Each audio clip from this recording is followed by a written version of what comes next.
काठमाडौँ उपत्यका र देशका अधिकांश भागमा वर्षा मोन्ता चक्रवातको प्रभाव कहिलेसम्म रहन्छ? हेर्नुहोस् आजको समाचारमा। रवि लामिछाने र छवि जोशीको मुद्दामा सुनवाई स्थगित। योजना आयोगले थाल्यो क्षति मूल्याङ्कन र पुनर्निर्माण योजना। सहकारी ठगीमा संलग्न प्रति कठोर हुँदै सरकार। 36 दिनमा थपिए 85,100 नयाँ मतदाता।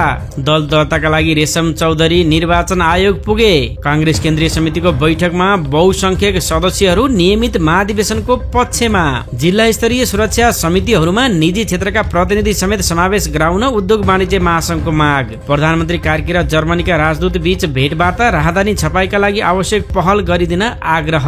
संघीय संसदका पदाधिकारी तथा सदस्यहरूको पारिश्रमिक र सेवा सुविधा घटाउने सरकारको निर्णय। गोल्छा ग्रुप र एनपीएल बीच सहकार्य। ए डिभिजन लिग खेल्न खेलकुद मन्त्रालयद्वारा सरकार पक्षसँग छलफल। जेनजीका माग सम्बोधन गर्न मुख्य सचिवले देखाए चासो। सार्वजनिक ऋण दायित्व 27 खर्ब 24 अर्ब पुग्यो। सरकारले गरेको बजेट कटौतीमा संसदीय समितिको चासो। 8 जलविद्युत आयोजनाबाट उत्पादित बिजुली निर्यात गर्न भारतको अनुमति।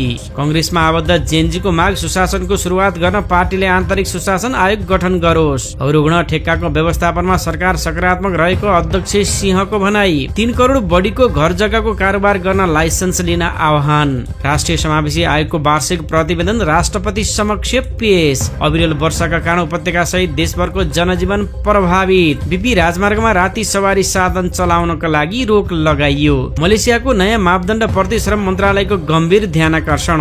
बैतडीमा भिरबाट लडेर 3 जनाको मृत्यु। राजस्व चुहावट रोक्ने गरी सबै संयन्त्र सक्रिय बनाउन अर्थमन्त्रीको निर्देशन।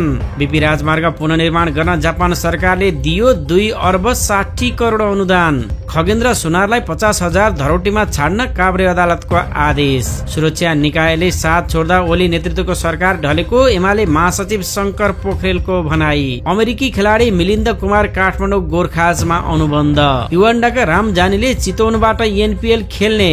आईसीसी विश्व क्रिकेट लिग 2 अन्तर्गतको दोस्रो खेलमा नेपाल यूएईसँग 5 विकेटले पराजित। अमेरिकी राष्ट्रपति ट्रम्प भन्छन् परमाणु हतियारमा चीनले अमेरिकालाई जित्न सक्छ, थप परीक्षण गर्न निर्देशन दिए। क्लाउड सेडिङमा दिल्ली सरकारले खर्चियो 1 करोड तर 1 थोपा पनि पानी परेन। प्यालेस्टाइनद्वारा पूर्वी जेरुसलेमको वेस्ट बैंकमा इजरायली भूमि कब्जाको चेतावनी।